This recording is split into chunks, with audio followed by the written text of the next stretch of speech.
I'm doing up shit. Fuck all that young shit. I'm cool with up shit. Type shit. Activity. I'm doing up shit. Fuck all that young shit. I'm cool with up shit. Type shit. Activity. Posted up on the island with a bitch. They call me up, cause I ain't on that dumb shit.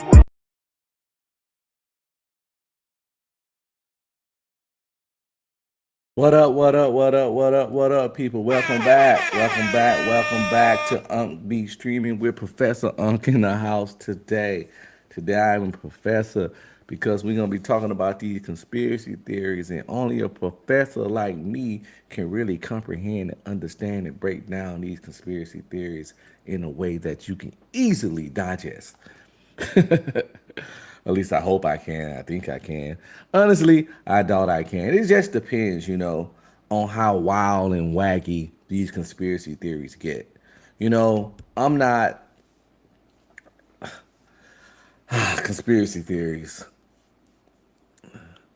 Conspiracy theories, me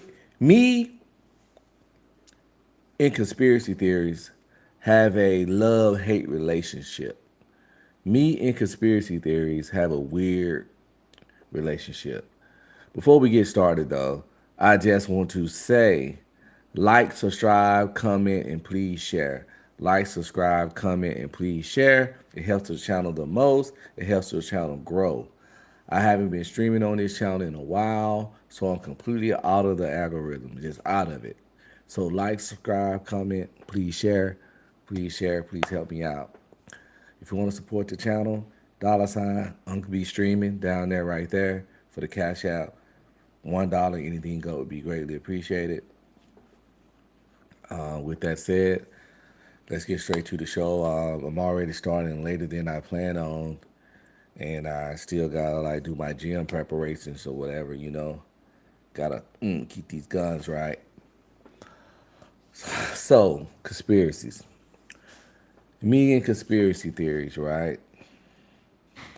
Have a weird love-hate relationship.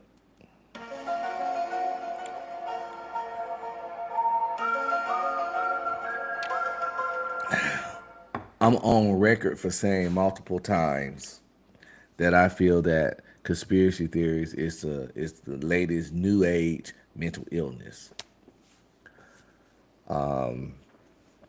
And I still stand firm in that. And what I mean by that is the people that's real extreme with it. Real extreme, real intense, and their conspiracies just be like super wild. LeBron James is a robot. I'm telling you, man, he a robot. He ain't no real human. You ever seen how he bob his head? He move it like a robot. He just a robot. None of his movements. A dude can't be good at basketball without being a robot. I mean, and I'm not. This not like this. Oh my God! What I just said wasn't like me just doing a bad example. This is an actual conversation. I had an actual conversation about LeBron James being a robot and not a real human. I had an actual conversation about LeBron James being a clone. I had actual conversations with people about reptilians or reptiloids, whatever you want to say, where the vast majority of celebrities aren't really humans. They some kind of reptilian aliens that cover themselves in human skin. And these don't be joke conversations. These be serious conversations, right? That's why I say me and conspiracy theories have a love-hate relationship because, like I say, a lot of the people that really get caught up in theories be somewhat mentally ill. And since they already somewhat mentally ill, they get really wrapped up in them, and their conspiracy theories become more extreme, more extreme, and more extreme. And then next thing you know, you're talking to a crazy person. So it just makes the concept and idea of any conspiracy theories, even the ones that might be logical and practical, seem crazy. So it makes you want to shy away from the concept of conspiracies altogether. That's why, and that's part of the reason why I have a love-hate relationship with them, because I find conspiracies interesting. It is some. I have a couple of conspiracy theories myself, but I really don't talk about them or express them because most conspiracy people are seen as nutcases, and I tend to agree myself. So even though I believe in a couple conspiracies myself, I also understand that conspiracy theories it comes off as a new age mental illness. But I think that's with the extremists. And I can go on record to say this because I said it before. I don't like any kind of extremists. I don't like the concept of extreme anything. Even if you're a Christian, I don't like extremists. Far right, far left. Anytime people just doing the most and they belief system is just like in your face, I really have a hard time dealing with those kind of people. So conspiracy theories, right? One that I personally believe, or it comes from my lack of not believing per se. I do not believe we went to the moon in 1966, 67, whenever we allegedly went to the moon.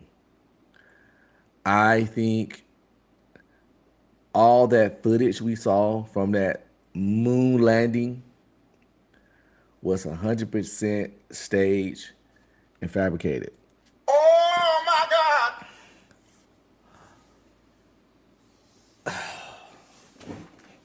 Straight up. The reasons why, I have several. The first one would be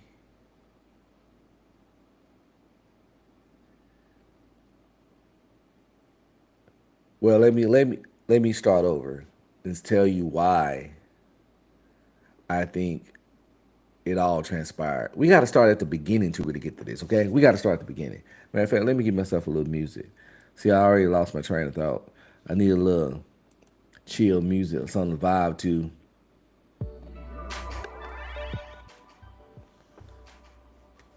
Oh, it's a fly in here. Shit. It's gonna drive me nuts.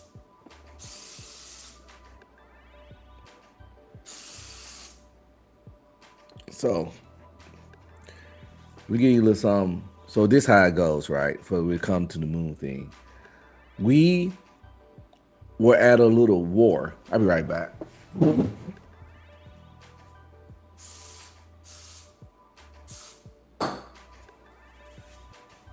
We were at a cold war with Russia, China, and other countries like that. And it was pretty much like it was this attempt to make it to the moon first. It became a political thing, it became a power thing, and it became a pride thing. Who was going to be the first country to make it to the moon? Now, I think that America had caught word that Russia or China was getting close to going to the moon, right?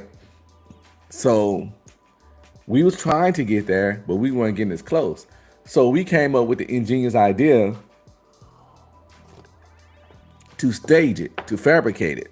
To fabricate, we went to the moon first. We was like, yo, we can't let them beat us, so we just gonna put it in the books. It's one of the biggest punks. You remember that show Punked? America punked the world, in my opinion, with that moon landing. And it was all to be the first. If you ain't first, you last. It was a pride thing. It was a power thing. It's to show we was technologically superior. It's to show that we can't be beat. All that kind of shit. That we was that alpha country. But again, other countries are getting close to getting there to the moon authentically. So we came up with the ingenious idea to stage it.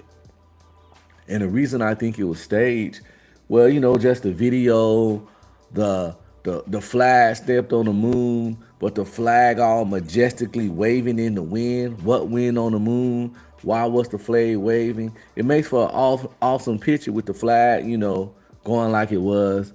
But That's all they make for awesome photos, awesome videos.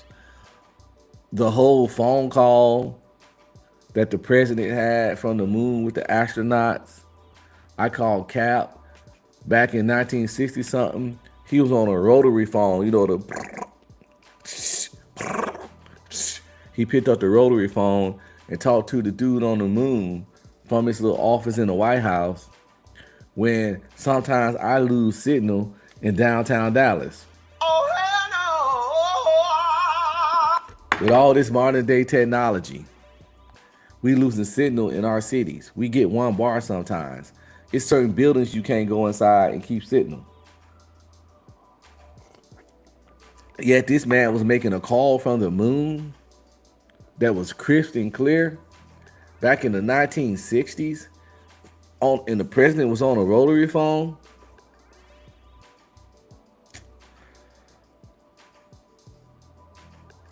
Oh, hell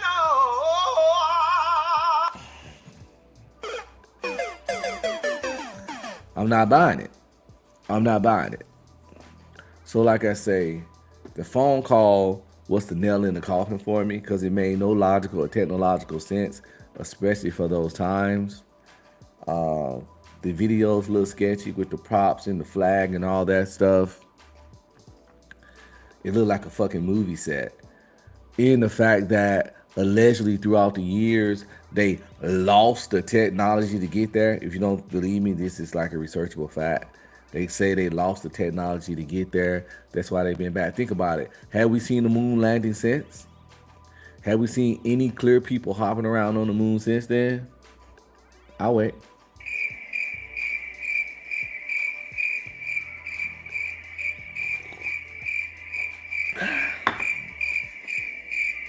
How can you do something in 1960 something but can't do it in 2025? They claim they lost the technology. It don't matter. We have more advanced technology now. Then it comes to the weight of the craft. The craft was like, the way it was designed was a big rocket, these big old fuel tanks on the side. They was heavy as fuck. The distance they said that the moon was, the amount of fuel it'll take, how did they get back? It was all just weird science. It was all weird science, man. But back then, we didn't know no better. We believed it. But here today,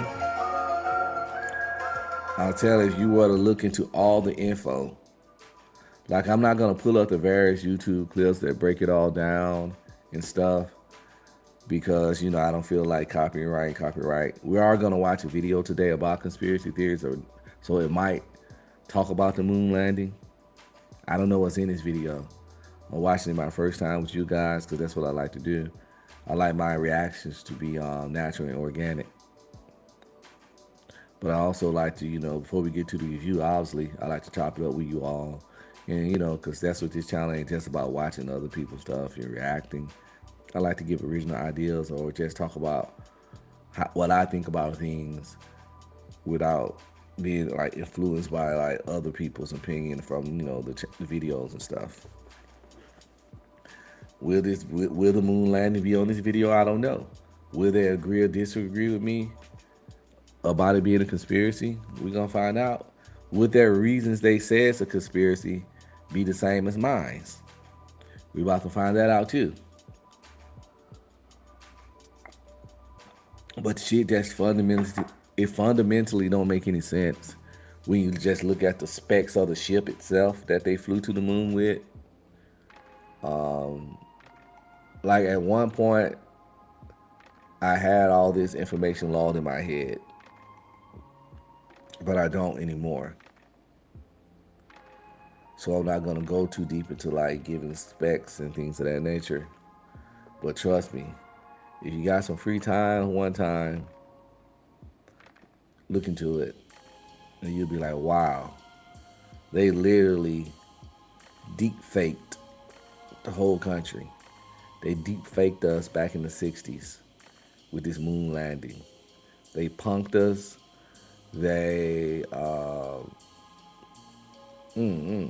any prank show you can think about. It was wild. It was bold. Don't get me wrong. The shit was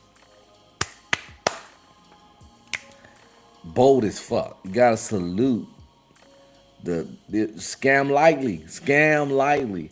You gotta salute the pure sheer audacity to scam and manipulate on that level, on that scale. You have to salute that for real. Matter of fact,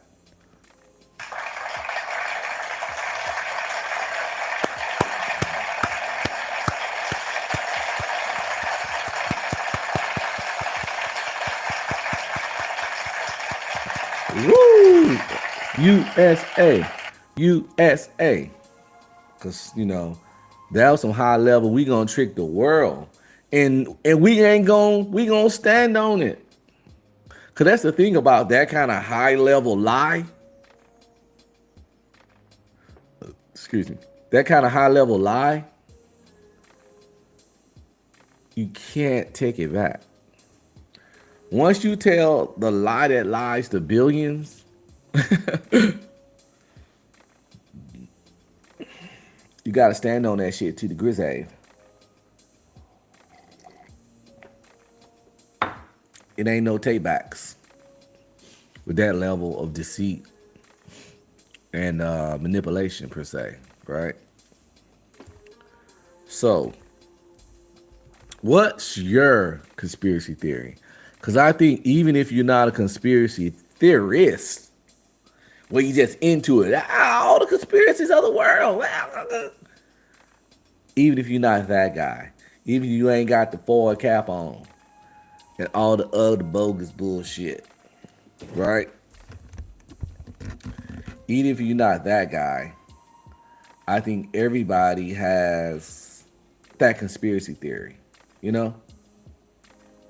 One or two conspiracy theories per se. And this is just my opinion. I could be wrong, but with good confidence, I can say I honestly think the vast majority of people have at least one conspiracy theory that's they fucks with.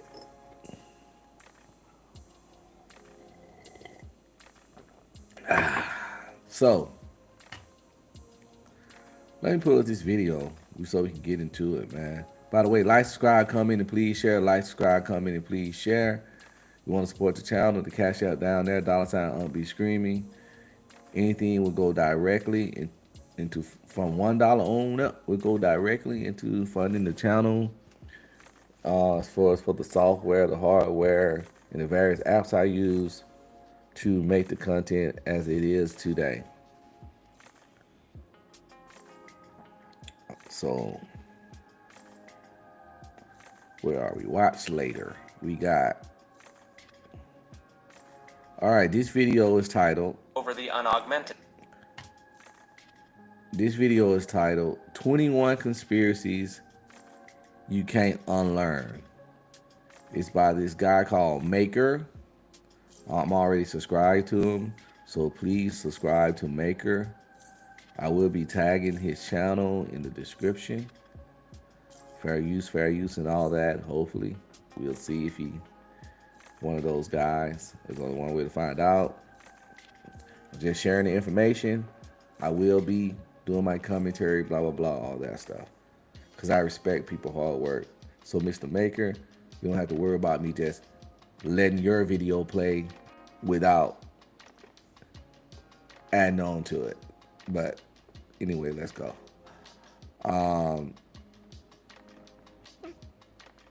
Actually, I'm gonna talk about each conspiracy theory as he present them. I'm gonna pause afterwards and got my take on it. So yeah, you're not gonna get away from hearing me yap. So I got shit to say. So yes, 21 conspiracies you can't unlearn. By the way, before I play this, if you don't want to learn conspiracies that you can't unlearn, I suggest you step away from the screen. Cause we about to learn some shit we can't unlearn. And once learned, it's learned, and you stuck. It's stuck in your head. So I don't know what this shit gonna be. I ain't got no problem with some shit I can't unlearn or whatever. I don't fucking know. Let's see. It probably ain't that serious anyway. Let's go. As always, timestamps have been provided, and be sure to check out my new React channel down below where we cover more videos like this. Enjoy the video.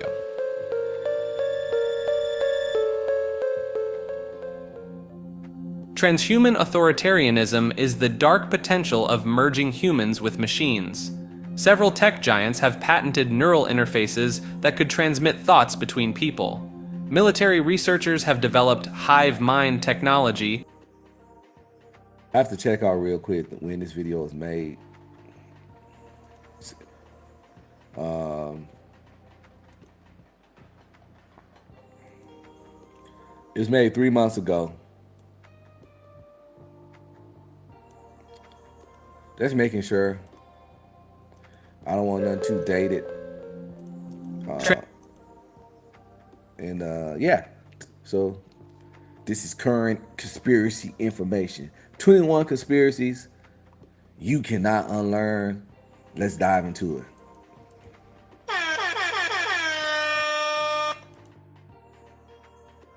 Transhuman authoritarianism is the dark potential of merging humans with machines. Several tech giants have patented neural interfaces that could transmit thoughts between people. Military researchers have developed hive mind technology, letting soldiers share sensory information without speaking. Technology critics fear could be used to monitor and control civilian thoughts. Serious security flaws exist in medical implants like pacemakers and insulin pumps. A single cyber attack could harm millions of augmented humans at once.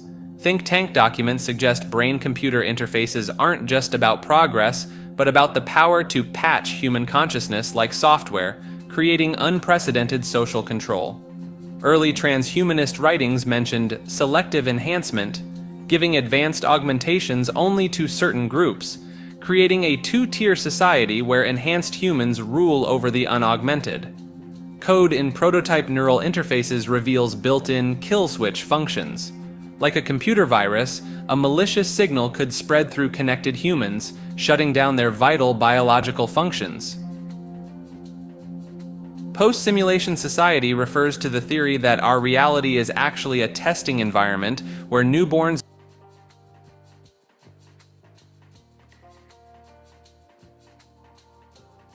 He's hopping from conspiracy to conspiracy pretty fast.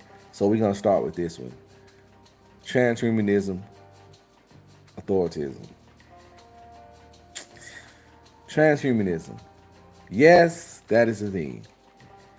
We're seeing it now. We're witnessing that now with the Neuralink chip thing that Elon Musk, the brain implant, the Neuralink that allows you to work your keyboard and computer with your mind if you're paralyzed, and it allows you to open doors, and they all have all kinds of other features. They say it's designed to help with memory loss and autism, but for all intents and purposes, you're putting a chip into your brain. And I understand the fears of like having something like that in your head. Can they track you? Can they control you? Can they detonate the shit? Are those extremely paranoid concerns? Yes. But it ain't nothing wrong with just a healthy amount of paranoia, especially for something being inside of your body. I would never do no kind of chip thing like that, but that's the wave of the future. They've been working hard on cybernetics, either physical parts with limbs or the cybernetics where things are, attached to your brain and things like that.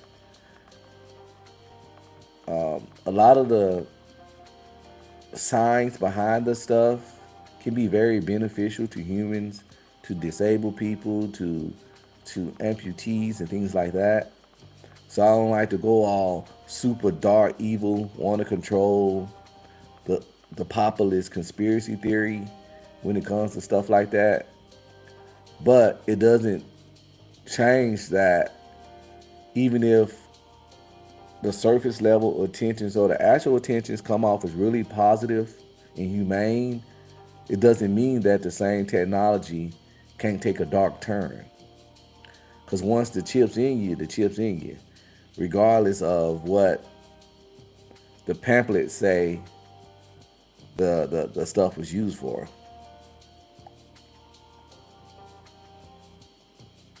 And I also agree with that part where if they were doing these kind of things, it wouldn't be for everybody. It'd be just like everything else in society where a class system would be formatted. A class system, the augmented and the unaugmented, the haves and the have nots, the cyber positive and the cyber deficit. I don't fucking know. You get what I'm saying? The haves and the have nots. So if said technology is beneficial and society start adjusting to it, they, eventually they might have like the common man version of stuff,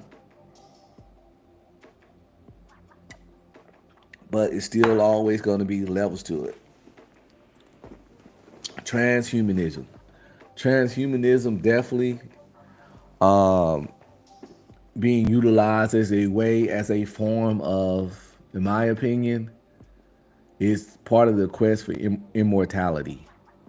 You got a lot of people, very extremely wealthy people, who one of their main gripes in life, with all their money, one thing they share in common with a dude that got $5 to his name is that we all gonna grow old and die.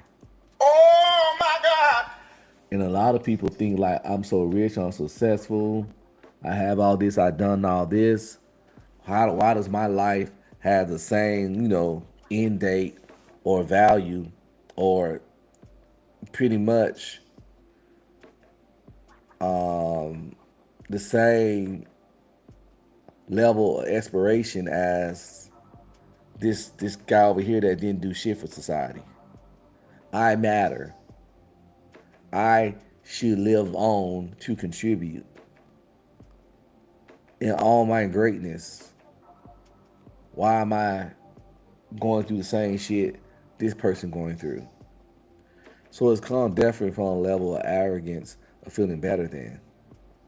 But death is the great equalizer. Like I said, the richest king or the poorest peasant, all gonna grow old at the minimum and die eventually. And the extremely wealthy feel that that should be beneath them. So money has been getting put into years into their pursuit of eternal youth, of regeneration, of eternal life. It's countless studies into like slowing aging, reversing aging, stopping aging.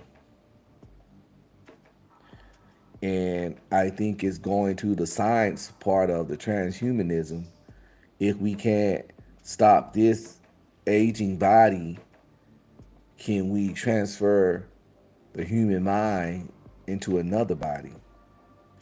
Be it a clone biological body with a chip implant that you transfer your mind to that body, or be it like a cybernetic body, be it a synthoid type body, kind of like the Vision off the movie, a synthetic kind of human with synthetic skin, blah blah blah. Or for some people, be it digital life. They have this really cool show on Amazon Prime called Upgrade, I think, where pretty much you die. But you also got the choice or the option to, if you die, you get transferred into this digital world, and you can live like that's your heaven. It's a digital afterlife, but it's, from all intents and purpose, it's pretty much, you can't tell it from reality. But of course, it's based on your finances, your budget, how much money you got saved up into the program, how much money your family put. Basically, the better plan you got, the better digital service you got. If you ain't got no bread, your shit'd be acting like a Atari game or an old Nintendo game. So the glitches, it goes off a microtransaction pay to play concept. If you're a gamer, you know what I'm talking about. But check out the show Upgrade. It's pretty dope. But yeah, it's I think people are looking into that options as a route to immortality, being a digital world. If they can transfer their current mind into digital format, it's some people that'll be okay with that because of that fear of not existing at all. So of course it starts with implanting chips in your head, using those chips to control things. It goes from there. Transhumanism goes from there. Trying the cybernetic limbs and the prosthetics just to see how well they can get mind and machine interfaces to possibly at some point put your mind into a cybernetic frame or synthetic body. You take you take the Neuralink science, you take the lifelike robots that they've been building. You take the Neuralink shit, the lifelike robots, the all the studies and billions they put into regeneration and slowing aging, reversing aging. They definitely already created synthetic skin. Again, mind to machine connections and moving the arms and moving the machines with your mind. All that shit they've been working on for years. You take all that and combine it together, you can see that it's putting together a puzzle of trying to extend life, trying to find substitutes for this body, trying to find other places for this brain. That's just my views on when it comes to transhumanism and things like that. I could be talking on my ass, I could be hella crazy, but that's another one of mine. That's one of my conspiracy theory dives.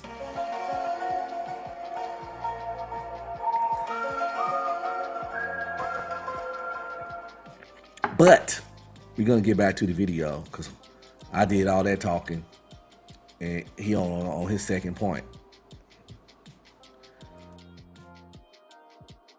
Interfaces reveals built-in kill switch functions. Like a computer virus, a malicious signal could spread through connected humans, shutting down their vital biological functions. Post-simulation society refers to the theory that our reality is actually a testing environment where newborns undergo comprehensive life simulations to determine their worthiness. Advanced civilizations could potentially create perfect virtual worlds where time flows differently, allowing entire lifetimes to unfold in just moments for those observing from outside. Some believe this psychological screening method exists to maintain social harmony by exposing subjects to various moral choices, hardships, and temptations while hidden observers evaluate their reactions. This theory suggests déjà vu might occur when the simulation slightly glitches or overlaps with previous run-throughs, explaining why life sometimes feels oddly scripted or predetermined.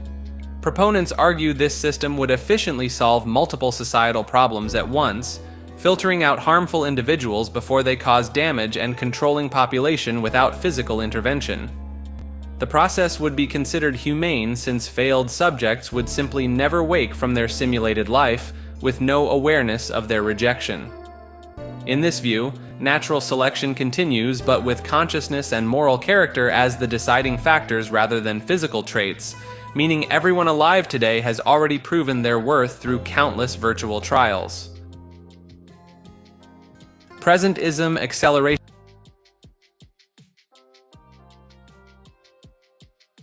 Oh yeah, that last one, I've definitely heard different variations of that, to where pretty much, the whole we're trapped in the matrix. This life we live is really a program per se, and it's not real. It's a simulation. It's some people that strongly believe that, and that's when you start getting like this. Like I say, that's when you start getting into shit start getting weird, and it depends on your patience level and things. 'Cause, when you're talking to people about some of this stuff, because it get intense. That's when you know if you're dealing with a person that's into conspiracies for entertainment and just having critical thinking and thought provoking conversations, or you dealing with somebody a true true believer. Oh, hell no. And you can tell that, as the conversation progresses. Because even if I believe some of the conspiracies I have, I'm not an extremist. I'm not a fanatic about the conspiracies. So the energy when talking about them is going to be different. But there's some people out there, oh, shit gets weird. Shit gets sticky. Gets weird. But on this last one, this simulation. I've heard that before. I heard people say this ain't real life. It's just a simulation. We're not even alive. They said sometimes they've seen glitches in this simulation. Some strange things that happen that we call miracles or freak accidents and etc. They actually glitches.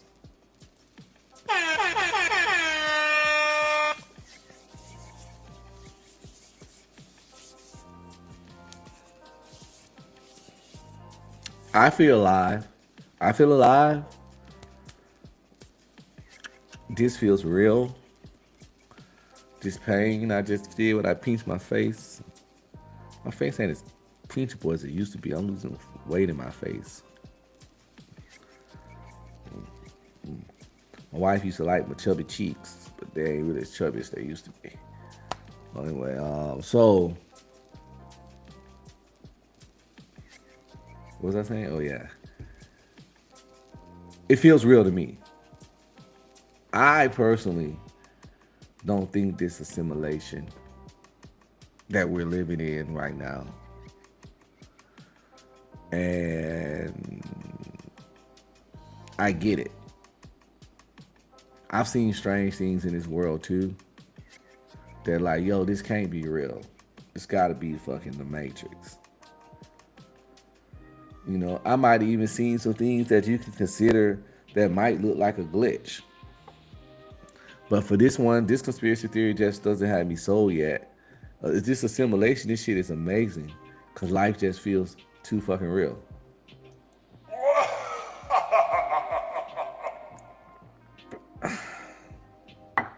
It just seems too real.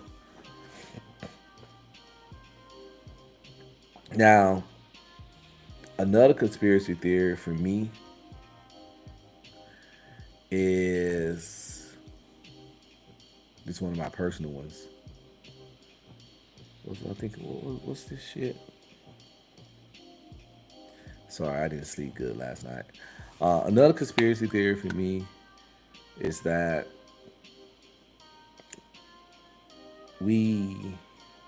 I wouldn't say, like I said, I don't believe this trapped in the matrix shit, but I do believe in parallel realities. And I think that's where the Mandela effect come from. You're not familiar with the Mandela effect. It's pretty much basically where a whole bunch of people swear upon something. They have a memory of something happening, not happening, what something looks like, something existing, a song, whatever, and they can swear upon it. They swear for life. And it don't be just one person.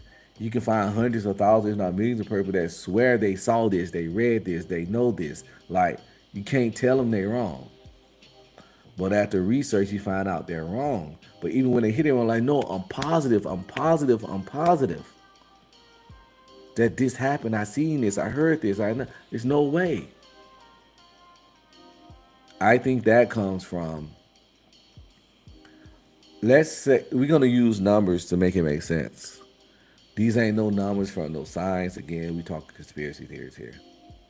Let's say, science and stuff says everything's always vibrating, our molecules and stuff, blah, blah. Everything's always vibrating. Everything's made of energy.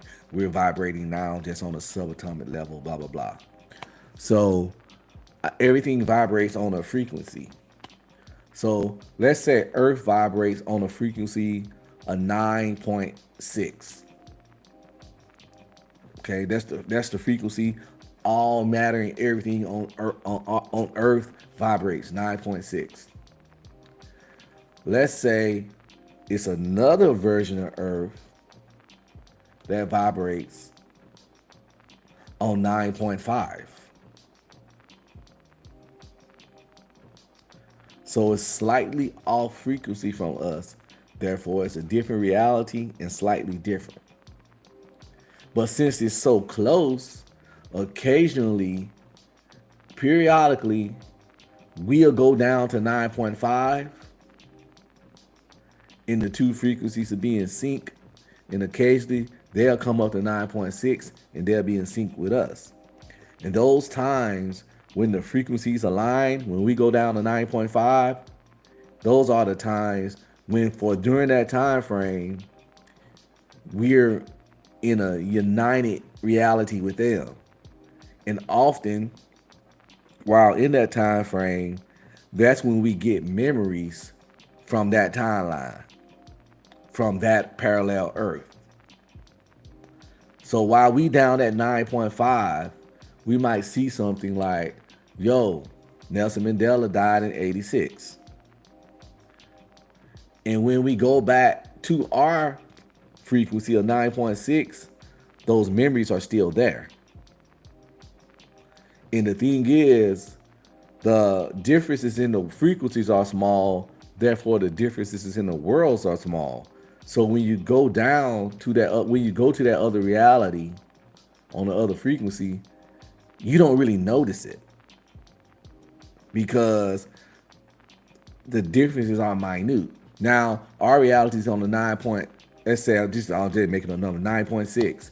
If you go down to a reality that's on 7.2, you might be like, yo, what the fuck? Why am I white? You feel me? Well, why my house look different? It's gonna be drastic changes.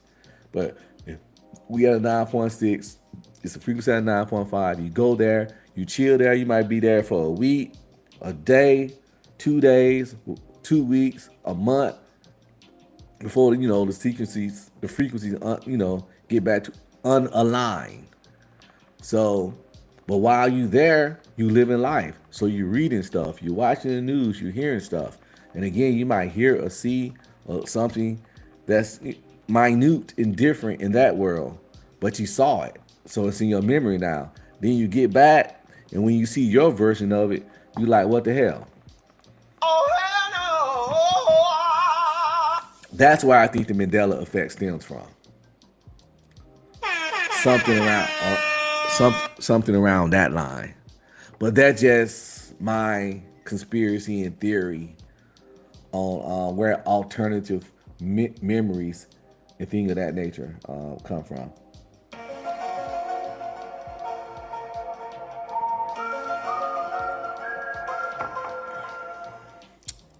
But let's get back to the video. Creationism describes an unseen force driving. Presentism accelerationism describes an unseen force driving humanity toward rapid advancement and potential collapse.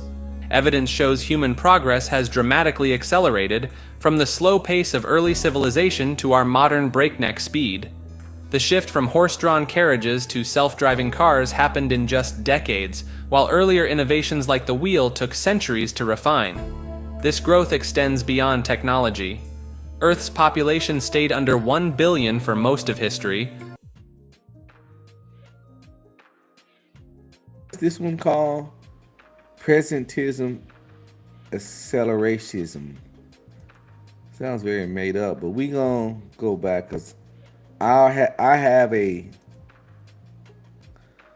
theory or a concept that really falls aligned with what I'm hearing so far from this. So that's why I wanted to start it over so I can really just lock in, because this kind of sounds like a kind of belief or theory or concept that I've discussed before. I just didn't have like a name for it. So yeah. Presentism accelerationism describes an unseen force driving humanity toward rapid advancement and potential collapse. Evidence shows human progress has dramatically accelerated from the slow pace of early civilization to our modern breakneck speed. The shift from horse-drawn carriages to self-driving cars happened in just decades, while earlier innovations like the wheel took centuries to refine. This growth extends beyond technology. Earth's population stayed under 1 billion for most of history, then exploded to 8 billion in just 200 years. This surge in both population and knowledge defies natural evolutionary patterns. Researchers have connected these changes to increasing UFO sightings and supernatural events, suggesting outside manipulation. This timing coincides with humanity's shift from spiritual values toward materialistic pursuits. These entities may be using our own nature against us, exploiting human greed and short-term thinking to push development beyond sustainable limits. Their goal might be forcing a breaking point where current systems collapse, making way for something new. Strange patterns appear in how technology spreads. And this is my problem, one of my primary problem with conspiracy theories. They start off different, alternative, because that's the whole point. They might be sci-fi, high-tech, but it's like they can't stop from getting weird. This started off as something that could be a possible, plausible, whatever. And then it turned weird. It got weird in the end. You know, when they talk about, yeah, right here. Did these changes to increasing UFO sightings and supernatural events, suggesting outside manipulation. This timing coincides with humanity's shift from spiritual values toward materialistic pursuits. These entities may be using our own nature against. They lost me at the entities and shit, pretty much. Now, hear me out. Here's my thing about pretty much what they're talking about. I don't really have a theory per se on it. I kind of do. But it's just something that I noticed. And it goes along, it aligns with what he said. Like, for a whole bunch of hundreds of years, we was using wagons and carts and stuff. And then, in a very short time frame, we went from that to cars, to stuff flying, and to all these kind of high-level cars and smart cars driving themselves. So pretty much, what couldn't happen in thousands of years happened in 100 years or less. Did we just magically get smarter? Where did these ideas, this technology come from? The spike was weird. At one point, technology was doing this, increasing like this. Then at a certain point, it said, whoop.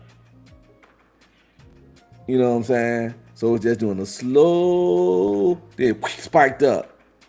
Where did that spike come from? Personally, I think that spike came from when they found the UFO from Area 51 crash in Roswell joint, right? Hear me out, hear me out, hear me out. Oh my God! I think throughout the years, our technological advances come from backwards engineering a lot of that technology from that craft. And pretty much backwards engineering is taking something that you don't know how it works or what it is, and then taking it apart and breaking it down and figuring out what it does. Then putting it back together, and also using, now that you know how to break it down, you learn how it works. Reverse engineering. You learn how it works from fucking moving backwards and taking it apart. Now you could take that same technology and use it to make completely different things from what that original thing was, because you just have an understanding of what it do, why it do, and all that. And I think that's where a lot of our technological spikes come from. Because like I said, the changes from 1940 to just 1980 was insane, technological wise. How you do more in 40 years, but for 4,000 years, we were just still pulling fucking horse shit with horses. Again, technology was advancing, but slow and steady, normal. Then all of a sudden, doop, we here. Pretty fishy. Let me know if you agree or disagree. Let me know in the chat. Yo, like, subscribe, comment, and please share. Let me know. Shout out to the replay gang, by the way. Please leave some comments. Let's get this algorithm going as we take this dive down this different kind of content over here on this channel. You know that I'm trying to like restart doing my thing over here. Against us, exploiting human greed and short-term thinking to push development beyond sustainable limits. Their goal might be forcing a breaking point where current systems collapse, making way for something new. Strange patterns appear in how technology spreads, key innovations emerging almost simultaneously worldwide, as if guided by an invisible hand. Even breakthroughs that should take years somehow appear in weeks. Leyline evolution theory connects ancient mysticism with human development. Major prehistoric sites align with Earth's supposed energy channels, creating patterns across continents. Higher radiation levels and magnetic anomalies appear at these crossing points, with unusual effects on plant growth and animal behavior. Ancient settlements grew precisely where these lines meet, suggesting an unseen influence on early humans. Distinct genetic markers appear in populations near major leyline intersections. Blood samples show unique mineral content, while brainwaves display stronger responses to electromagnetic fields among native peoples in these zones. Ancient migration routes follow these energy paths with remarkable accuracy. Cave paintings and artifacts near leyline crossings share similarities despite being separated by oceans, as if different groups access the same source of inspiration. These power lines often follow mineral-rich veins and underground water sources. The theory suggests humans were drawn to these locations, their bodies and minds gradually adapting to each site's unique energy signature. People around these sites reportedly experience shifts in consciousness, with locals showing heightened intuition and unusual sensory abilities. Those living near major crossings claim deeper environmental connections and stronger ties to ancestral practices.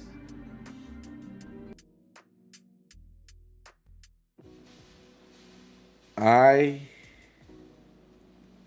honestly have heard leyline talk before, but I honestly don't know enough about ley lines to really give an opinion on it. So I guess we just gonna learn. I heard of ley lines before, often in the sci-fi fantasy books I read or listen to. In those books, ley lines are pretty much lines across the planet, and on those ley lines, magic is a little stronger on the ley lines per se. I'm not really sure where they form or what they come from. I'm not sure if this guy really explained why and where and what they are either. You would probably have to do more detailed individual searches on ley lines, but I don't hear a lot of people talk about those. So when it comes to referencing what he's talking about, I don't really have like a lot of yay or nay about it. Sounds cool though. Definitely something I can look into later. Deep sea ley lines are energy paths beneath the ocean that supposedly cause human transformation. Believers cite unusual skeletal remains found near underwater formations with bone structures unlike known human anatomy. Indigenous cultures across Pacific islands tell of people returning from deep-sea voyages physically changed, with webbed hands, enlarged eyes, and silvery, shimmering skin.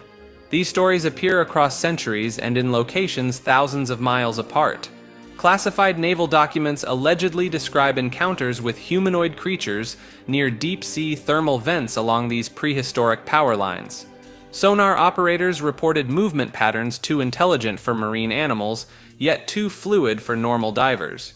Researchers note unusual electromagnetic readings at certain deep-sea locations, particularly along the Pacific Ring of... Are they talking about like mer people, mermaids,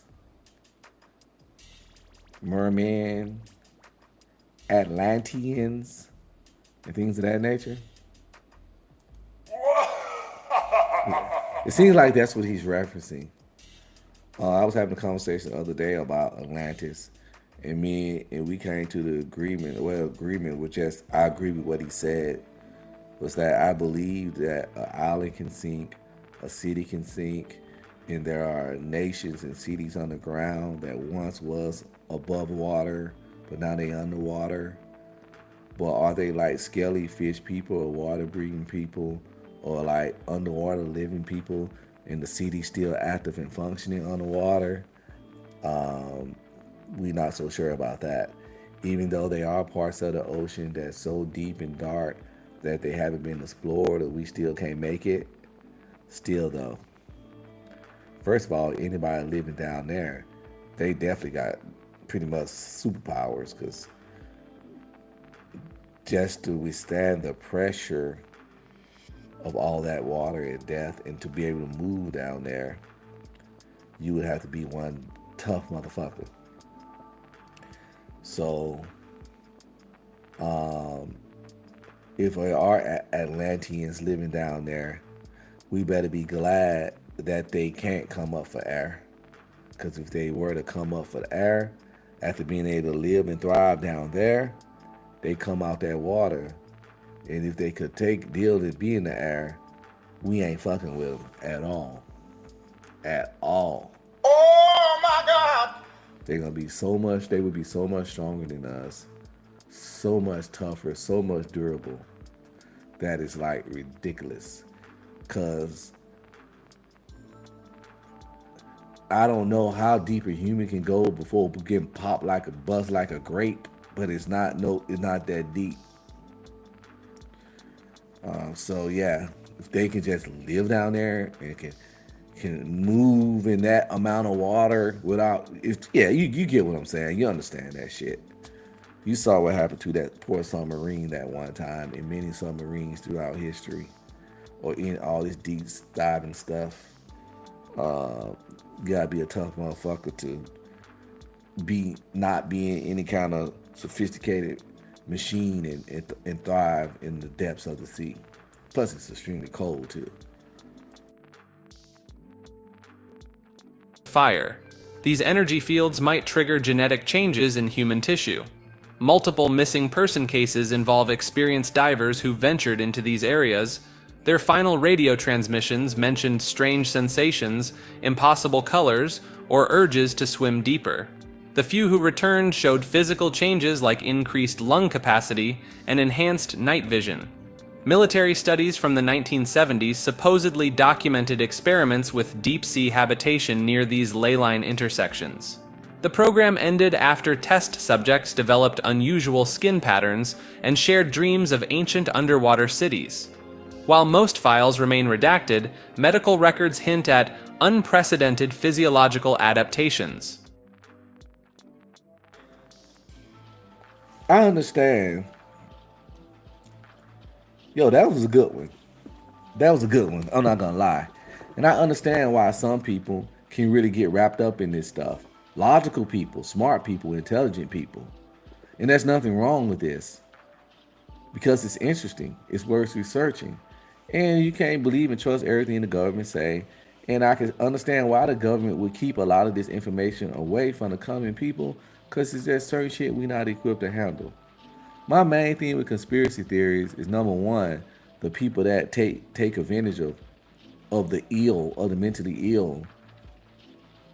Because there are people that do that. They will get you wrapped up in this shit to drain your pockets and stuff. Also, just I can see what stuff like what we just listened to, I can see what that would do to someone that has some kind of condition, you know, some kind of schizophrenia, obsessive compulsive disorder, extreme paranoia, things are like that, that nature. I wish there was some kind of way to protect the unstable from these kind of concepts and theories, but they, you know, they grown and they got phones and they got the internet, and sometimes they live out on their own, and they're gonna do what they do. But yeah, a lot of this stuff is not made for the gullible, the impressionable, the extremely intense, the paranoid. It's not. They get to hearing this kind of stuff and it can consume you, yo. For real.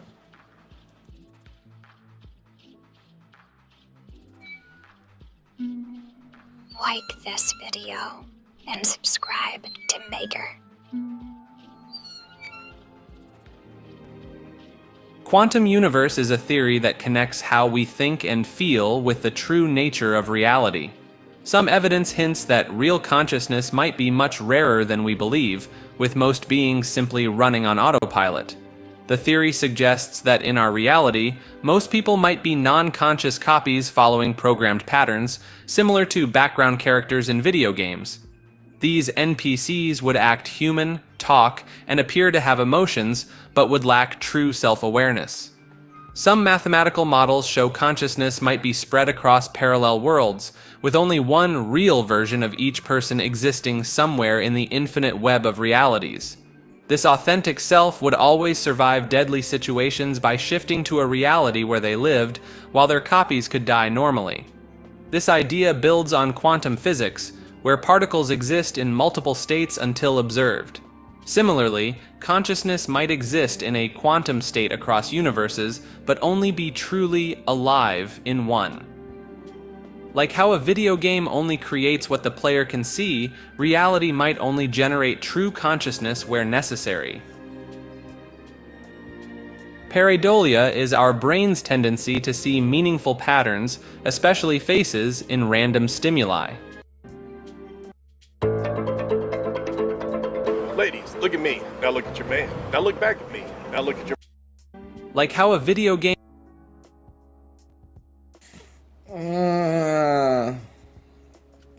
that pretty much goes into the whole Matrix thing. It's not the real world. It's not the real reality. Or a lot of people walking around, are they NPCs? Sometimes they feel like it. Because you look at them like, yo, you can't be this stupid.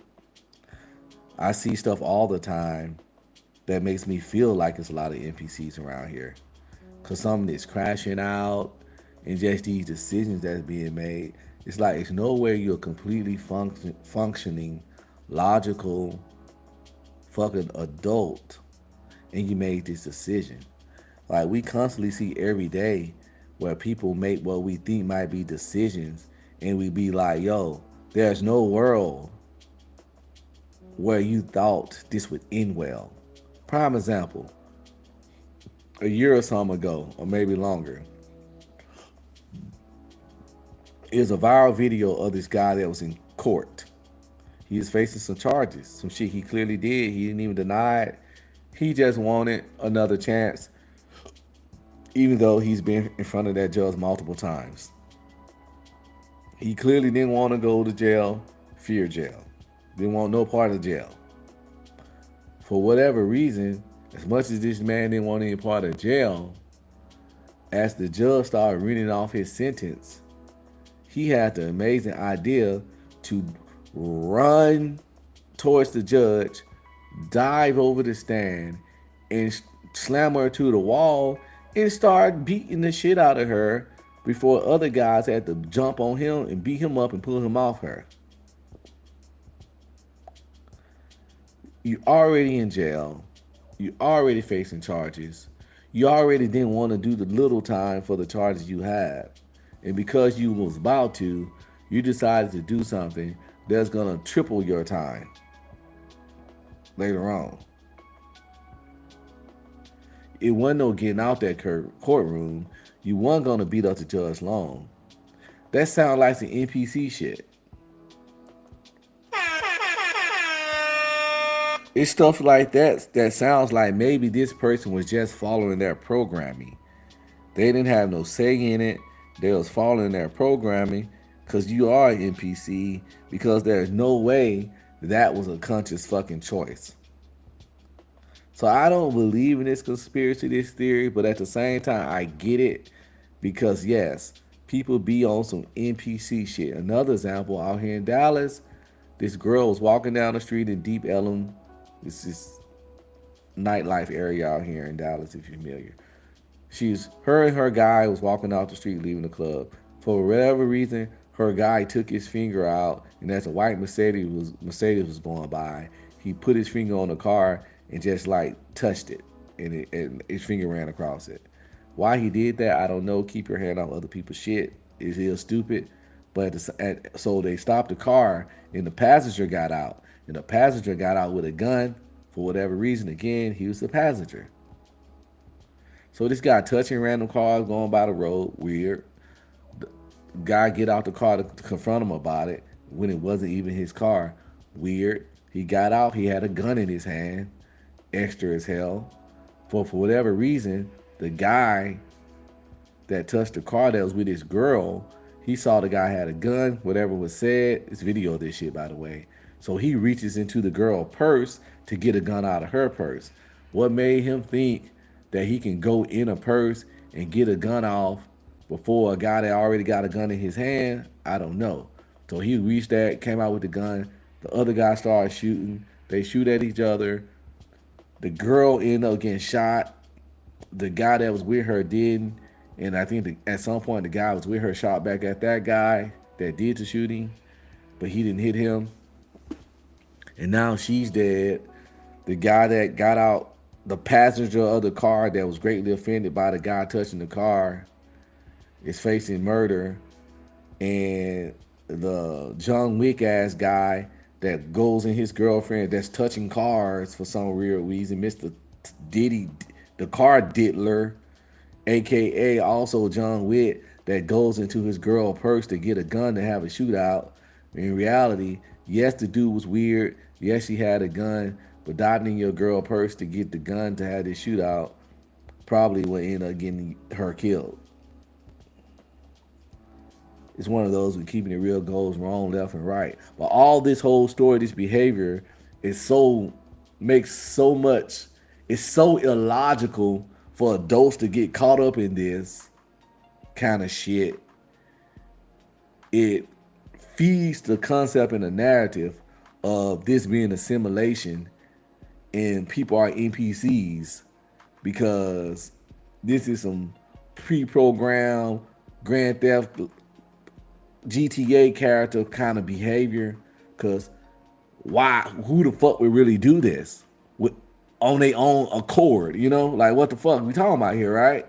Oh, hell no! Like, how can you make it to 30 something and be this fucking stupid and still continue to be?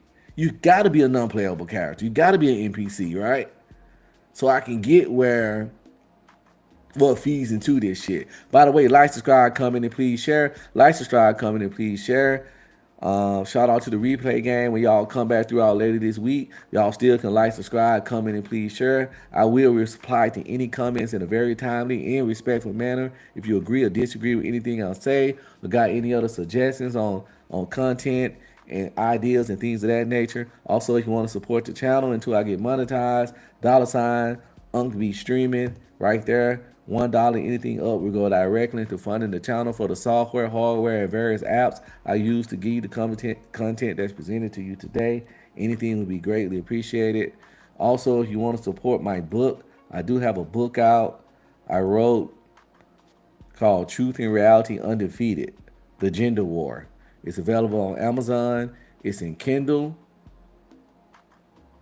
paperback, and audiobook formats for the people that just like to listen to audiobooks. It's very inexpensive.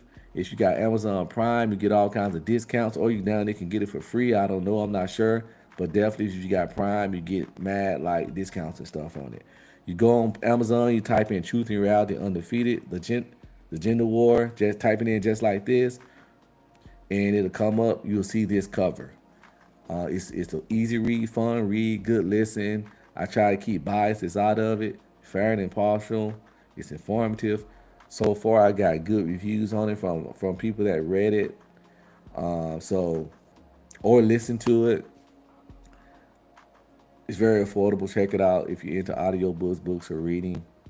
It's available on Amazon. Also, it's a link in my YouTube bio that to get you directly to this book.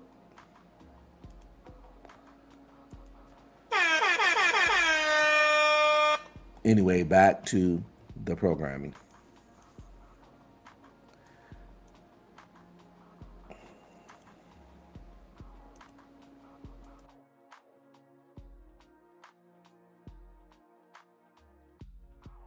By exposing subjects to various moral choices, hardships, and temptations while hidden observers evaluate their reactions. This theory suggests déjà vu might occur when the simulation.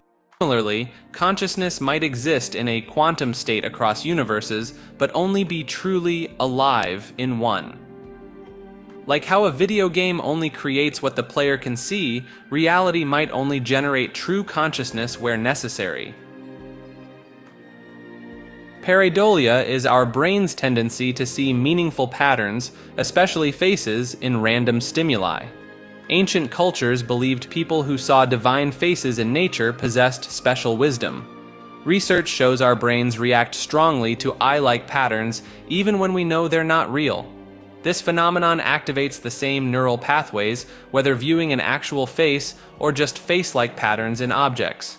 Archaeological evidence suggests early humans often positioned settlements to align with natural rock formations resembling faces, and cave artists enhanced wall patterns that appeared to show eyes or facial features.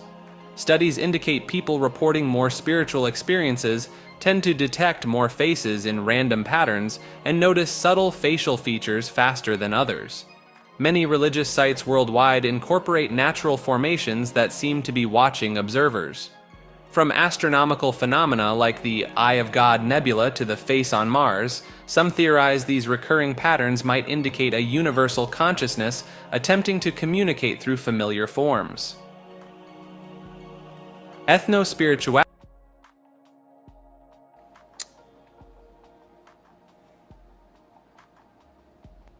Is that really a conspiracy? And what was this? What was this? What?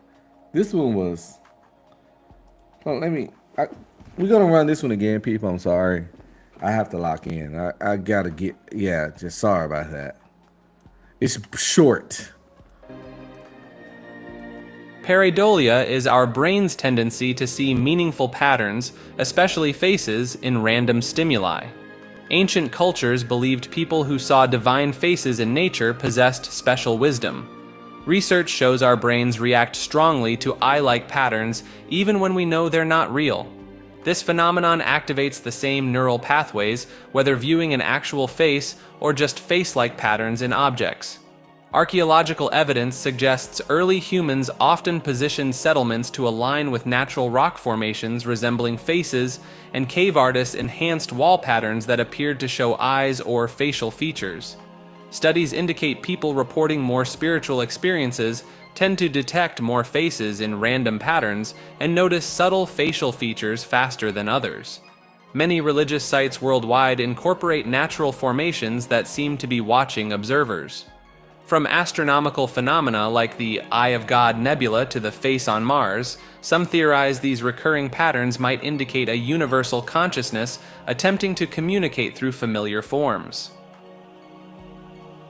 That's where it got weird. Because I understand, we see faces and stuff all the time. And if you just doodle in or something, and you'll end up drawing a face on something that wasn't a face, because stuff started kind of like looking like a face. I think we just see faces and everything because that's what we see in people, and we just used to recognition through the common facial features and structures. So when we looking at something and something kind of resemble like our eyes and the nose and the mouth, it's just gonna stand out because that's what we see in the people that we communicate with the most every day. I don't think it's no weird like species or something, a higher power making these faces and things to try to communicate with us on some level or some weird shit like that. Nah. You lost me on that one, broski. Oh my God! Spirituality describes how human populations supposedly developed unique spiritual connections with their ancestral territories, creating unbreakable metaphysical bonds. Indigenous cultures have long described sacred connections to specific lands, claiming they can perceive subtle energy patterns imperceptible to outsiders. Displaced populations reportedly experience feeling spiritually disconnected when relocated, even to similar environments, with these feelings persisting across generations.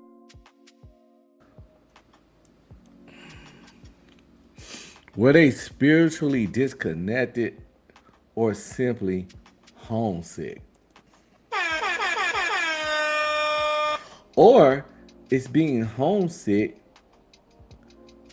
does being homesick come from being spiritually disconnected from around and feeling that the energy ain't what it used to be?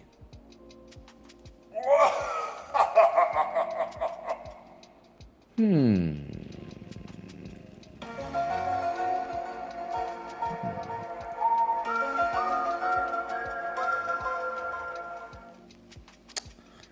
not sure. Let me know what y'all think, though. Let me know what y'all think. I ain't got all the answers. I ain't got all the answers. All right. Ethno-spirituality describes how human populations supposedly developed unique spiritual connections with their ancestral territories, creating unbreakable metaphysical bonds. Indigenous cultures have long described sacred connections to specific lands, claiming they can perceive subtle energy patterns imperceptible to outsiders. Displaced populations reportedly experience feeling spiritually disconnected when relocated, even to similar environments, with these feelings persisting across generations despite cultural assimilation. Researchers note intriguing patterns where groups from similar latitudes independently developed comparable spiritual practices related to local natural features. Certain mountains, waters, and I mean, I see people that miss the hood even when they come up. They just can't let it go. Even if they leave, they find a way, keep coming back. Now, oftentimes it don't end well, but is this like part of the connection of where that stems from? You just come up there and your energy there, and when you're elsewhere, the energy just don't feel right. But when you back in this environment that you grew up and you connected to on a metaphysical, deeper level, that's when you feel whole and complete. And for some people, that might be the hood or even prison. Oh hell no! Is this concept, this theory, why we got that one cousin that just can't stay out the hood, or you got that one cousin that just can't stay out of jail? You always wonder why fucking cousin Johnny keep going back. Is it because of this energy, this connection to this area, to this location that keep calling him? He feel incomplete without being in this kind of energy and surroundings. Bruh. Who knows, right? And landscapes hold deep meaning for specific ethnic groups while having no spiritual significance for others. The theory connects this phenomenon to ancient migration patterns, suggesting that populations who remained in one region for millennia developed sensitivities to local electromagnetic fields and geological formations. These spiritual adaptations supposedly became encoded in DNA, similar to physical adaptations to local diets and climates. Some believers document cases of people experiencing unexplained physical and emotional symptoms when living far from ancestral lands, a type of geographic homesickness beyond normal cultural adjustment. This might explain why certain immigrant communities struggle to fully integrate even after multiple generations. Vibrational equilibrium theory comes from ancient wisdom about how humans respond to natural frequencies and energy fields. Past civilizations reportedly built structures aligned with Earth's natural. Vibrational equilibrium theory comes from ancient wisdom about how humans respond to natural frequencies and energy fields. Past civilizations reportedly built structures aligned with Earth's natural resonance, while modern buildings block these helpful frequencies. Research suggests common additives in processed foods, especially synthetic preservatives, create patterns that disrupt the body's natural vibrational state. These compounds are similar to industrial dampening agents used to stop machine vibrations. Researchers found strange patterns in urban planning, where newer developments use materials and layouts that create subtle counter-frequencies. These same designs appear in buildings worldwide, suggesting coordination. Many modern wellness practices allegedly lock people into rigid breathing and movement patterns. These standardized techniques prevent people from finding their natural rhythmic flow, keeping them in a low vibrational state. Soil samples near cell towers and power lines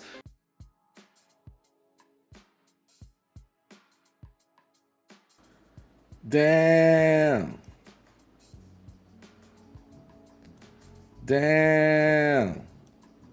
So we low vibrational out here. It's that's part of a agenda. It's the man. Is the man purposely fucking up our vibrations to make us low vibration? No.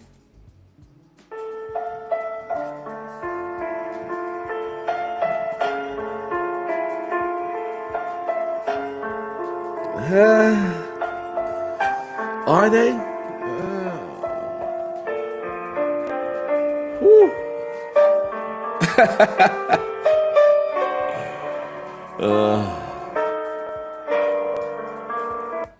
Maybe motherfuckers just basic too. I'm gonna run this one back. Cause I do believe in vibrations. I do believe we were vibrating. If you was here earlier, I already talked about my theory on like frequencies and the earth vibrating and things like that, and the reality vibrating. If you came in late, please feel free to check that out. Also check out the other content I drop. I got some pre-recorded direct videos, then I have the lives. Seems like people watch the lives, but they don't go watch the pre-recorded, but it's just as good content. It's just not live. And when a live not live no more, it also just becomes a pre-recorded. So go check out the pre-recordeds too. The IRL content, by the way. I'm out in them streets. We outside, baby. So go check it out. Get to see me interacting in the element. I recorded with my Ray-Ban glasses, the camera ones I got. These regular Ray-Bans, but these my AI glasses. They answer questions. They tell you what you're looking at. They record. The footage is crisp and clear. So go check it out in my videos. I got a video of going to a football game. I got a video of hiking with my barber. So yeah, check it out. You might see some stuff, whatever. Anyway, and if you came in late, go back to the front of this video and check it out again. Don't forget to like, subscribe, comment, and share. Because I did talk about the energy and frequencies and things of that nature, so you can understand where I am on that. Because I ain't gonna revisit it, but we're gonna let this guy cook. Because yeah.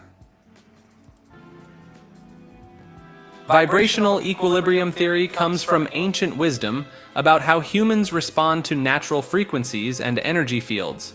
Past civilizations reportedly built structures aligned with Earth's natural resonance, while modern buildings block these helpful frequencies. Research suggests common additives in processed foods, especially synthetic preservatives, create patterns that disrupt the body's natural vibrational state. These compounds are similar to industrial dampening agents used to stop machine vibrations. Researchers found strange patterns in urban planning, where newer developments use materials and layouts that create subtle counter-frequencies. These same designs appear in buildings worldwide, suggesting coordination. Many modern wellness practices allegedly lock people into rigid breathing and movement patterns.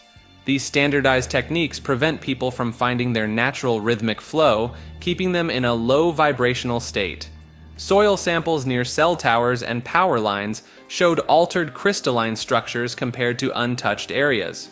These changed formations match patterns seen in human tissue exposed to certain food additives. The spread of wireless technology correlates with fewer people reporting abilities like earthquake prediction or weather sensitivity, skills once common among indigenous peoples living without modern vibrational interference. Obsolete documents suggest that leaked government files are actually planted misinformation. These leaks, like the Pentagon Papers, are designed to distract researchers with outdated or false information while real operations continue undetected. Leaked documents often contain small errors.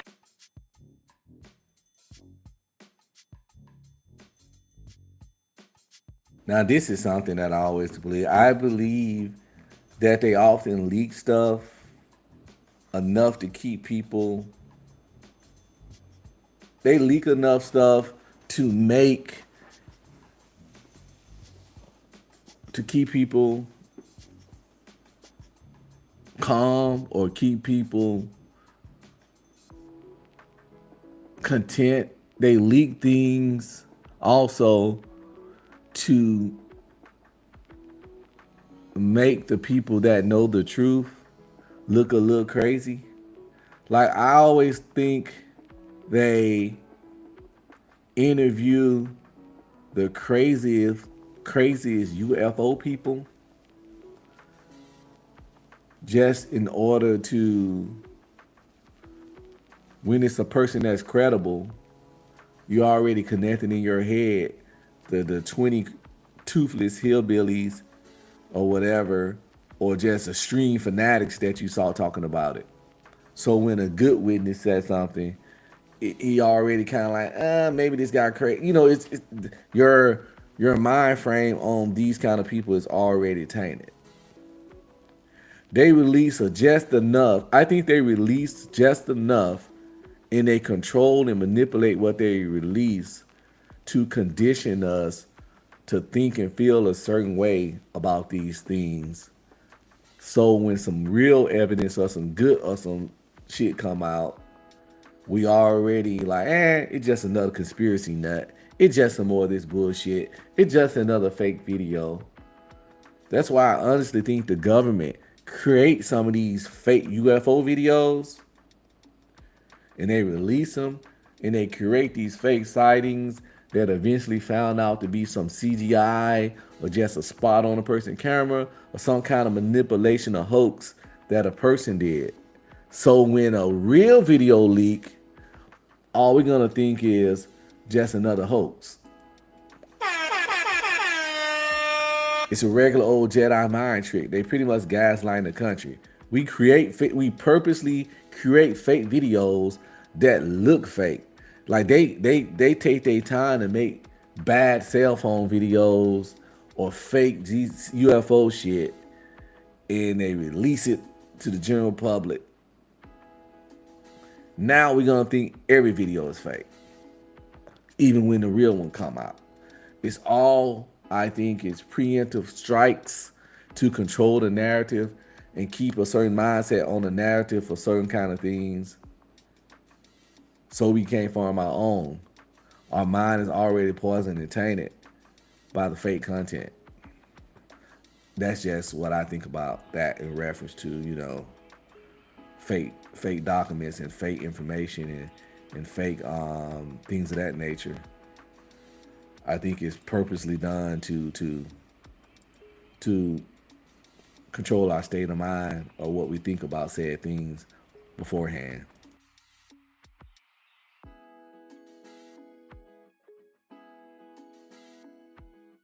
Errors that wouldn't appear in genuine classified materials. Many Cold War leaks revealed information about operations that had already ended, making them tactically worthless.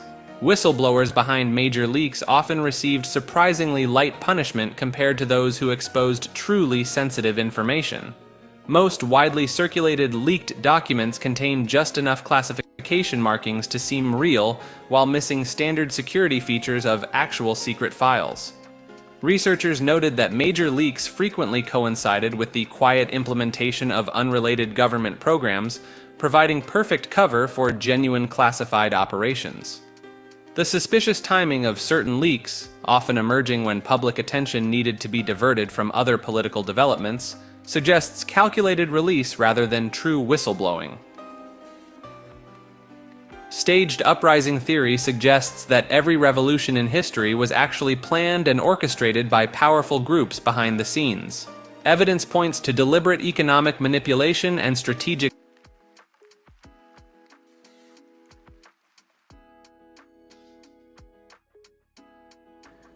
Yeah, because if y'all don't think they leaking shit to distract us and deflect, when shit start getting hot and heavy, if they ain't got no major incident or some kind of major trial to throw in our face and distract us, we gonna get some kind of new UFO footage or some kind of government leak or some kind of shit. Like, they got a lot of stuff they can show us, but why just drop that shit out there when they can use it as a benefit? They're not gonna waste any weapon, any opportunity. When the people focus on something, when the people looking over here, where we don't want them to look, we need to drop this to get them to look back over here. They're looking over here. We don't want that. Look back over here. Look at me when I'm talking to you now. Don't be over here thinking and doing your own shit. Come back over here. So they got leaks on deck waiting. They got videos and shit that can distract the general populace. They got a box of them shits. They waiting to pull them out so we can turn to the cat that's chasing the laser pointer. Distracted like a motherfucker. Squirrel. Like that one character. Squirrel. Be talking. Yeah, man, I'm talking about squirrel. Take off. That's how we be. And they know it. And it definitely is calculated. Don't fall for it, people. Don't fall for it.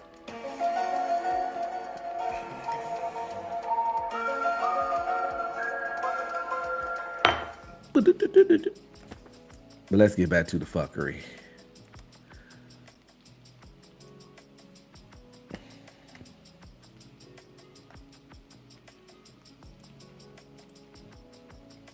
Scandals that weaken nations right before they collapse.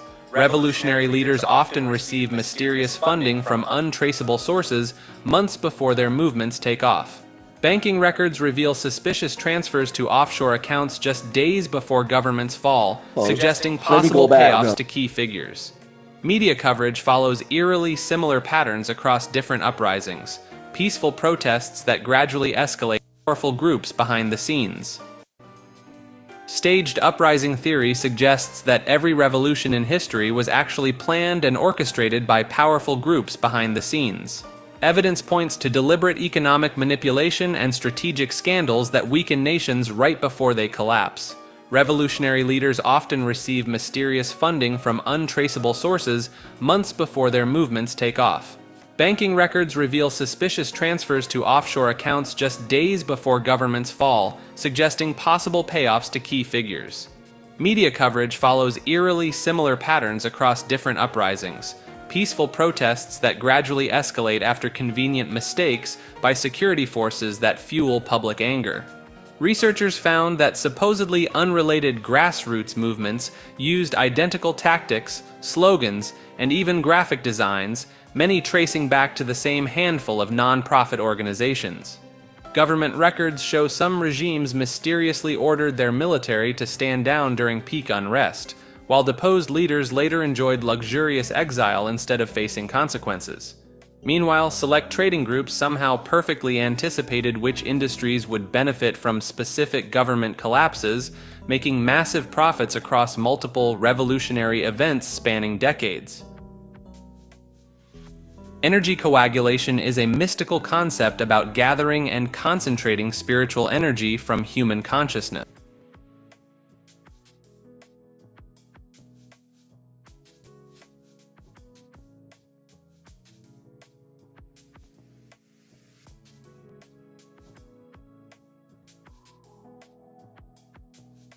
Let me do something real quick. I'll take your screen down. But yeah, what they was talking about earlier, I believe that calculated, planned chaos per se. We going to, it's organizations out there that set up these different protests. Because a lot of times when these different protests, these different movements, it's all, you got to follow the dollar signs. You look at things like Black Lives Matters. You got to look at, there's no Black Lives Matter. What happened to it? Black lives don't matter no more? See, the gravy train ran out. You got to follow the money. You got to look at who made the most off this shit. Who made the most? And best believe, if you go to the tip top of Black Lives Matter, who really got to pay the most, it probably going to be somebody that's not black. Now, of course, they got some black fucking faces and stuff and people to be the scapegoat and the representatives and have the eyes on them. But if you go to the deeper, to the tip of the iceberg, 9 times out of 10, it's not going to be a black person. Get the people in an uproar. Get them to protesting this, protesting that. I done said this many times before. Is racism real? Yes, racism is real. Is sexism real? Yes.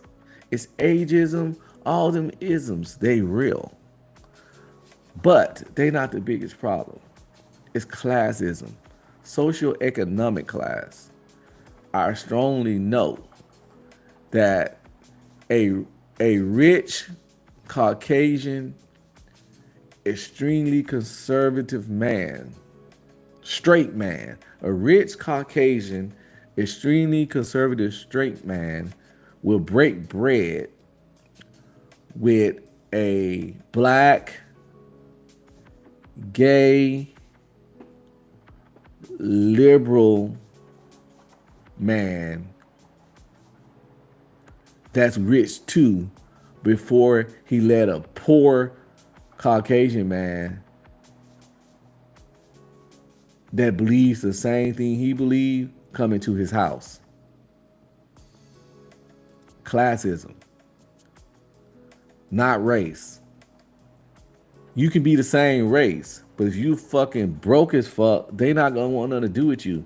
They would deal with somebody with money of another race before somebody broke of their race. They would deal with somebody with money with a different belief system than somebody broke with their same belief systems. Yes, racism is real. Yes, sexism, all that stuff, all those isms, like I said, they're real. But classism is the real problem. But they keep that other stuff out there on the market so us poor people, us regular people, can be at each other's throats. It keep us distracted. You know, man versus woman, straight versus gay, liberal versus conservative, Democrat versus Republican, skinny versus fat, light skin versus dark skin, nerd versus pookie. You know, whatever it is going on, all this stuff. At the top, the rich sitting in their ivory towers looking down, laughing at us as we beefing over trivial things that they don't care about. Because the only color they see is green. The only race they see is rich niggas. You know what I'm saying? It's like, so they like don't have none of the shit in common that we beefing about. Only thing they got in common is they got money, they gets money, and they want to do more business deal to get more money. So with all the other differences they have, they can come together just on their desire to make more money and get more power as possible. But we down here scrapping over scraps, being distracted as they continue to get money and rule. But it's calculated. And when we start waking up a little bit and start kind of some people start talking about and seeing the picture, something else will happen. Like this Diddy trial to get us beefing with each other. You know, you start getting focused. Not saying Diddy ain't do nothing wrong or nothing, but it comes in handy. Oh, people starting to unite, starting to agree on things. Let's start this Diddy trial. Now you got men and women going at each other again, talking about Cassie knew exactly what she was doing. Oh, Diddy was a monster. But saying, you know, Cassie couldn't be that scared of her because she kept coming back. She could have left at any time. Well, she was scared. She had the fear. You know, it just turned to a conversation. It's good distraction propaganda. You know, whenever we get distracted, it really helps if a cop shoot a random black man. Now we got our race shit going on. We going black versus right now. Citizen versus cop. Instead of the real battle. The real battle, the only battle, the ultimate battle, the one we need to be fighting at all times and stay focused on is rich versus the poor. Us versus them. The have versus the have-nots. Oh my God! That's the only battle we need to focus on. We clear that out, and we'll see all the other stuff it will be irrelevant. For real. But I did have more show planned for you guys today. But at the same time, I started late at 6:18. My wife is home. I'm going to talk to her. Also got preparations I got to do for the gym. So we're going to get out of here. This being your boy, Unc. Today, Professor Unc. We talk about these conspiracy theories and these friend science. Like, subscribe, comment, and please share. Go check out my other content. I hope you have fun. I hope you enjoy yourself. My videos don't be that long, but I plan for them to be consistent. If I can't do the 3 to 6 hours, the 6, 7, 8 hours like other streamers do, but what I can do is give you an hour or two every day, or at least 5 days a week at the most. That's my minimum. I'm going to try to go live at the minimum of 5 days a week for an hour and a half to 2 hours each time, instead of like doing little 6-hour things and then being burnt out and can't go the next day. So please like, subscribe, comment, and share. Like, subscribe, comment, and share. It helps the channel the most. It helps the channel grow. I haven't filmed on this channel in a while, and I'm trying to get back in the algorithm. So please do that, and it doesn't cost you a penny. This being your boy, Unc, Professor Unc today, but always Unc every day. Unc be streaming about whatever he want to, because that's what we do over here. Because we not locked in on anything specific, we gonna have fun. We don't need to be yelling on the panels, all the women's and the men's and the hate and the blah, blah, blah. If somebody do or say some dumb shit on the internet, of course we're going to address it. But that's more to life than talking about that kind of shit anyway. And it's a big old world, and we're going to explore it together out here on these streaming streets. And I'm going to take you there, and we're going to get down, yo. So with that said, again, it's been your favorite Unc, and I'm out.